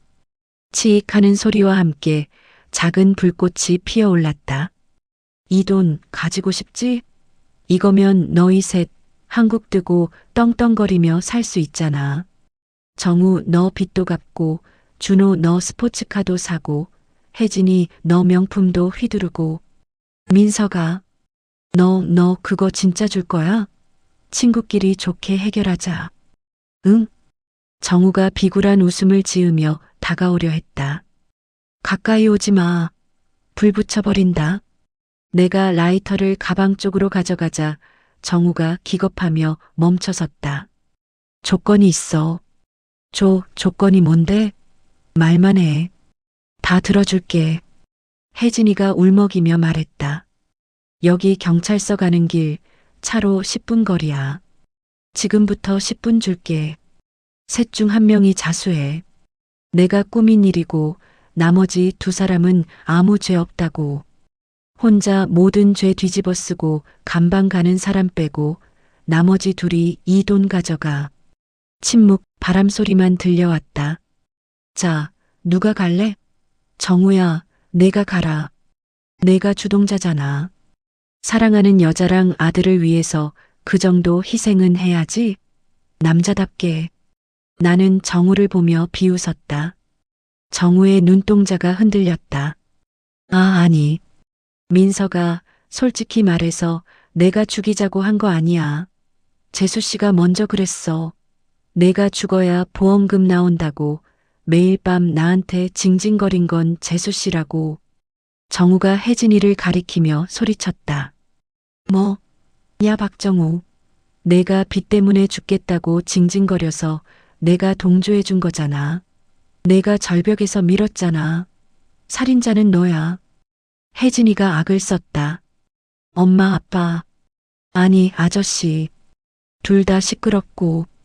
둘 중에 누가 좀 가라. 나 유학 다시 가야 된다고. 이 돈 없으면 나 한국에서 쪽팔려서 어떻게 살아? 준호가 끼어들었다. 녀석은 부모 중 누가 감옥에 가든 상관없었다. 오로지 돈만 있으면 됐다. 준호, 너 엄마한테 그게 무슨 말버릇이야? 내가 널 어떻게 키웠는데. 어떻게 키우긴. 남의 자식 아빠한테 들이밀면서 사기쳐서 키웠지. 아, 몰라. 아저씨가 가요. 아저씨가 죽였잖아. 준호가 정우의 등을 떠밀었다. 정우가 욱해서 준호의 뺨을 때렸다. 짝! 이 버릇없는 새끼가. 내가 내 애비야. 어디서 눈을 부라려. 왜 때려? 준호가 정우에게 달려들었다. 정우는 들고 있던 야구 방망이를 휘둘렀다. 다행히 빗나갔지만 살벌한 풍경이었다. 서로가 서로를 물어뜯는 아기지옥. 하하, 보기 좋네. 아주 보기 좋아. 나는 박수를 쳤다. 아직 5분 남았다. 결정 못했으면 다른 방법을 줄게. 지금부터 서로 죽여. 끝까지 살아남는 놈이 다 가져가. 나의 잔인한 제안에 세 사람의 동작이 멈췄다. 그들의 눈빛이 변했다. 처음에는 당황스러움이었지만 점차 살기로 바뀌어갔다. 돈 50억? 그것은 인간을 괴물로 만드는 가장 강력한 마약이었다. 정우가 야구 방망이를 고쳐 잡았다. 그의 시선이 혜진이를 향했다. 혜진아, 미안하다. 내가 없어져야 우리 준호랑 내가 산다. 박정우, 너 진짜 미쳤어? 오지 마. 저리 가. 혜진이가 뒷걸음질 치며 비명을 질렀다. 아저씨, 엄마 건드리지 마. 준호가 정우의 허리춤을 붙잡았다. 하지만 건장한 성인 남자의 힘을 당해낼 순 없었다. 정우는 준호를 뿌리치고 혜진이에게 달려들었다. 아! 혜진이가 바닥에 넘어졌다. 정우가 방망이를 높이 쳐들었다. 죽어버려. 그때였다. 우웅. 요란한 사이렌 소리가 공원 전체를 뒤흔들었다. 주차장 입구에서 경찰차 5대가 들이닥쳤다. 서치라이트 불빛이 그들을 비췄다. 움직이지 마. 무기 버리고 손들어. 경찰들이 총을 겨누며 내렸다. 그 선두에는 강철민 팀장과 강력계 형사들이 서 있었다. 박정우 씨, 살인 미수 및 특수 폭행 혐의로 체포합니다. 정우는 방망이를 든 채 얼어붙었다. 혜진이는 바닥에 주저앉아 멍하니 불빛을 바라보았다. 준호는 도망치려다 경찰에게 제압당했다. 이거 놀라고. 우리 아빠 대기업 부장이야. 준호가 발악했지만 소용없었다. 모든 것이 끝났다. 나는 형사에게 다가갔다. 수고하셨습니다. 형사님, 김민석 선생님, 몸은 괜찮으십니까? 저놈들이 진짜로 덤벼들 줄은 몰랐네요. 큰일 날 뻔했습니다. 형사가 걱정스럽게 물었다. 나는 고개를 저었다. 아닙니다.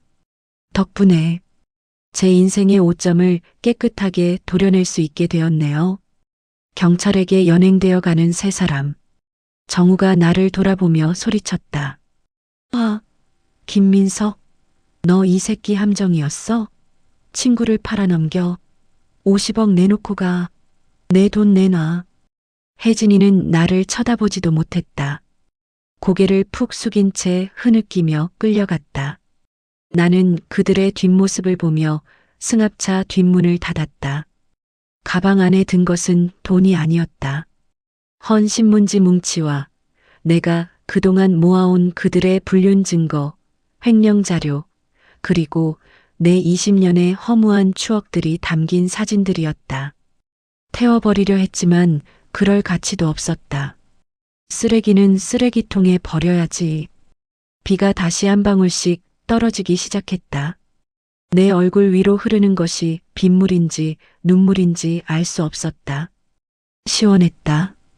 가슴속에 맺혀있던 거대한 응어리가 쑥 내려가는 것 같았다. 하지만 동시에 텅 빈 구멍이 생겨버렸다.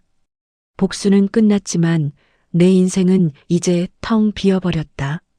선생님, 서해 가서 진술 좀 해주셔야겠습니다. 네, 가시죠. 나는 경찰차에 올라탔다. 차창 밖으로 보이는 한강은 검게 출렁이고 있었다. 마치 내 마음처럼. 하지만 나는 안다. 이 어둠이 지나면 반드시 아침 해가 뜬다는 것을. 비록 상처투성이지만 나는 살아남았다. 그리고 다시 시작할 것이다.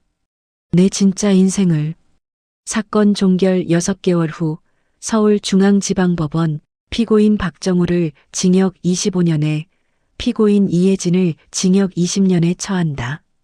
판사님의 엄숙한 목소리가 법정 안에 울려 퍼졌다. 판결봉이 탕, 탕, 탕 3번 내려쳐지는 순간 나는 긴 숨을 토해냈다. 반년 동안 이어진 지루하고 진흙탕 같았던 법정 싸움이 드디어 끝나는 순간이었다. 피고인석에 선 두 사람의 뒷모습이 무너져 내렸다.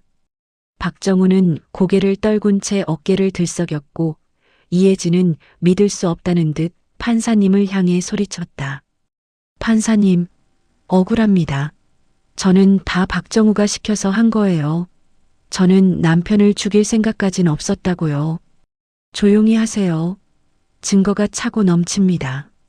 남편에게 디곡신을 장기간 투여한 기록, 살인 청부 정황, 그리고 보험 사기 공모까지. 피고인은 반성의 기미가 전혀 없습니다. 판사님의 호통에 혜진이는 바닥에 주저앉아 통곡했다. 그녀의 얼굴은 지난 6개월 구치소 생활 동안 몰라보게 상해 있었다. 윤기 흐르던 피부는 거칠어졌고 명품 옷으로 감쌌던 몸은 헐렁한 수의를 입고 있었다. 내가 사랑했던 아내의 모습은 어디에도 없었다. 그저 죄지은 늙고 초라한 여자만 있을 뿐이었다. 교도관들이 두 사람을 끌고 나갔다. 나가는 길에 정우가 방청석에 앉은 나를 돌아봤다. 녀석의 눈빛은 공허했다. 원망도 분노도 다 타버리고 쟤만 남은 눈빛이었다. 나는 녀석에게 입모양으로 짧게 말했다. 잘 가라. 정우는 힘없이 고개를 돌렸다. 30년 지기 친구. 내 인생의 가장 큰 조력자인 줄 알았던 녀석은 내 인생을 가장 비참하게 만든 악마가 되어 감옥으로 사라졌다. 법정을 나오자 따스한 햇살이 내 얼굴을 비췄다. 봄이 오고 있었다. 내가 죽음의 문턱을 넘었던 그 차가운 겨울이 가고 다시 생명이 움트는 봄이 왔다. 김민석 씨. 법원 입구 기둥 뒤에서 누군가 튀어나왔다. 준호였다. 녀석은 많이 야위어 있었다. 명품 패딩 대신 낡은 점퍼를 입고 있었고 머리는 헝클어져 있었다. 아, 아빠. 준호가 쭈뼛거리며 다가왔다. 아빠라고 부르지 마라. 내 아들은 없다. 나는 차갑게 대꾸하고 지나치려 했다. 준호가 내 바지가랑이를 붙잡았다. 아빠 잘못했어요. 제가 미쳤었나 봐요. 엄마랑 그 아저씨가 시키는 대로 했을 뿐이에요. 저 진짜 갈 데가 없어요. 학교도 퇴학당하고 할머니네 집에서도 쫓겨났어요. 한 번만 용서해 주세요. 준호가 눈물을 뚝뚝 흘리며 애원했다. 20년을 키운 정이 가슴 한구석을 찔렀다. 녀석이 아장아장 걷던 때, 처음 아빠라고 부르던 때가 주마등처럼 스쳐갔다. 하지만 나는 안다. 녀석이 흘리는 눈물은 반성의 눈물이 아니라 잃어버린 돈과 안락한 삶에 대한 아쉬움의 눈물이라는 것을. 나는 준호의 손을 천천히 떼어냈다. 준호야, 내 부모는 감옥에 갔다. 내가 원망해야 할 사람은 내가 아니라 너를 이렇게 만든 내 친부모들이야. 그리고 너도 성인이다. 내 인생은 내가 책임져라. 아빠, 돈 좀만 주세요. 50억 있잖아요. 그거 다 아빠 거라면서요. 나한테 1억만. 아니, 1,000만 원만 주시면 안 돼요? 본색이 드러났다. 나는 씁쓸한 웃음을 지으며 지갑에서 5만 원짜리 2장을 꺼냈다. 이게 내가 너한테 주는 마지막 돈이다. 이걸로 국밥이나 사 먹고 정신 차려라. 돈을 바닥에 던져주고 나는 뒤도 돌아보지 않고 걸어갔다. 뒤에서 준호가 울부짖는 소리가 들렸지만 나는 걸음을 멈추지 않았다. 잔인하다고 욕할지 모른다. 하지만 이것이 내가 할 수 있는 최선의 교육이었다. 녀석이 스스로 바닥을 치고 일어서지 않는 한 녀석은 평생 기생충처럼 살 것이다. 일주일 후 강원도 산골, 나는 차를 몰고 다시 그곳을 찾았다. 내가 죽어가던 곳, 그리고 나를 살려준 은인이 있는 곳. 트렁크에는 쌀과 고기, 그리고 따뜻한 옷가지와 내복을 한가득 실었다. 어르신, 계십니까? 산막 문을 두드리자 안에서 낯익은 기침 소리가 들렸다. 콜록콜록. 누구요? 노인이 문을 열고 나왔다. 나를 보더니 눈이 휘둥그레졌다. 아니, 자네, 죽으러 간다더니 살아서 왔구만. 네, 어르신. 덕분에 살았습니다. 죽을 뻔했는데 억울해서 못 죽겠더군요. 나는 노인 앞에 큰 절을 올렸다. 흙바닥에 무릎을 꿇고 이마를 대었다. 아이고, 왜 이래. 부담스럽게. 일어나게. 어르신 아니었으면 저는 지금쯤 물고기 밥이 되었을 겁니다. 제 생명의 은인이십니다. 나는 준비해간 음식으로 밥상을 차렸다. 노인과 마주 앉아 술잔을 기울였다. 산속의 맑은 공기와 새소리가 어우러져 술맛이 꿀맛이었다. 그래, 복수는 다 했는가? 노인이 곰방대를 물며 물었다. 네, 법대로 다 처리했습니다. 콩밥 먹게 해줬죠. 잘했어. 피 안 묻히고 법으로 해결한 게 제일 깔끔하지. 근데 표정이 왜 그리 씁쓸한가? 속이 시원해야 할 텐데. 노인의 날카로운 지적에 나는 술잔을 만지작거렸다. 그러게 말입니다. 놈들이 망하는 꼴을 보면 춤이라도 출 줄 알았는데 막상 다 끝나고 나니까 허무하네요. 제 인생 50년이 통째로 부정당한 기분이라 이제 앞으로 뭘 위해 살아야 할지 모르겠습니다. 노인이 껄껄 웃었다. 허허, 젊은 친구가 벌써부터 인생 다 산 노인네 같은 소리를 하는구만. 자네 나이가 몇인가? 50? 아직 새파랗게 젊어. 인생 2막 시작하기 딱 좋은 나이네. 인생 2막이요? 그려. 자네 그동안 가족 먹여 살리느라 뼈 빠지게 일만 했지?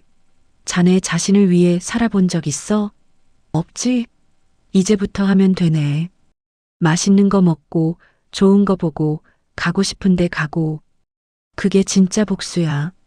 자네가 행복하게 잘 사는 거. 그게 놈들을 가장 배 아프게 하는 길이라고. 나 자신을 위해 살아라. 그 평범한 말이 가슴에 비수처럼 꽂혔다. 나는 그동안 가장이라는 무게에 짓눌려 나를 잊고 살았다. 내가 뭘 좋아하는지, 뭘 하고 싶은지조차 모르고 살았다. 감사합니다, 어르신. 말씀대로 해보겠습니다. 제 멋대로, 제 맘대로 한번 살아보겠습니다. 나는 다시 술잔을 비웠다. 쓴 소주가 달게 느껴졌다. 1년 후, 민석의 새로운 일상. 나는 회사를 그만두었다. 명예퇴직을 하고 받은 퇴직금과 이혼 소송을 통해 혜진이 명의로 빼돌려졌던 재산, 그리고 정우에게 청구한 손해배상금까지 합치니 노후를 보내기에 부족함이 없는 돈에 모였다. 보험금 50억? 그건 처음부터 없었던 돈이다. 사기 계약으로 무효가 되었고 기납입 보험료는 돌려받았다. 하지만 아깝지 않았다. 그 돈은 내 목숨값이었으니 없는 게 낫다. 나는 작은 텃밭이 딸린 전원주택으로 이사했다. 아침에 일어나면 텃밭에 물을 주고 강아지와 산책을 한다. 오후에는 복지관에 나가서 봉사활동을 한다. 독거노인들에게 도시락을 배달하고 말벗을 해드리는 일이다. 김 선생님, 오늘도 왔어? 네, 할머니. 무릎은 좀 어떠세요? 제가 파스 좀 붙여드릴게요.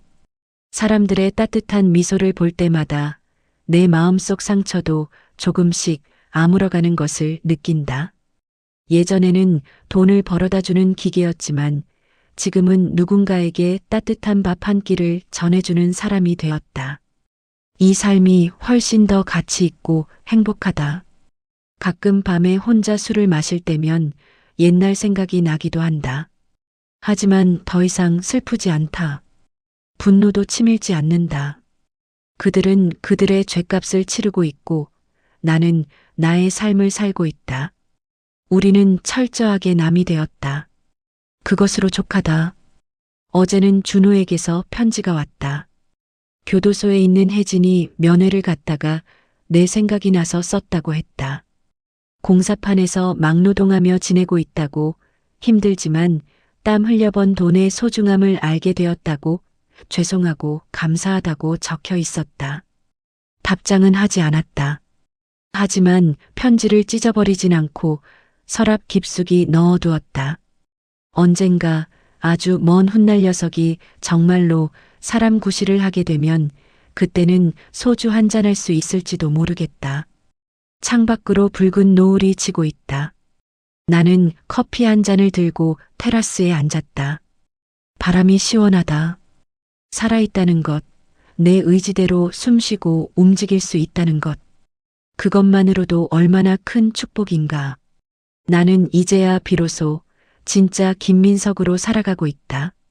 화면에 평화로운 전원주택의 풍경이 흐르고 잔잔한 피아노 음악이 깔린다. 주인공 김민석이 카메라를 보며 편안한 미소를 짓고 있다. 여러분, 제 긴 이야기 들어주셔서 감사합니다. 믿었던 사람에게 배신당하고 죽음의 문턱까지 갔던 그 끔찍한 기억들. 돌이켜보면 참 모질고도 긴 겨울이었습니다. 하지만 여러분, 제가 이 모든 일을 겪으면서 깨달은 한 가지가 있습니다. 돈, 명예, 가족, 다 중요하죠. 하지만 세상에서 가장 소중한 건 바로 나 자신이라는 사실입니다.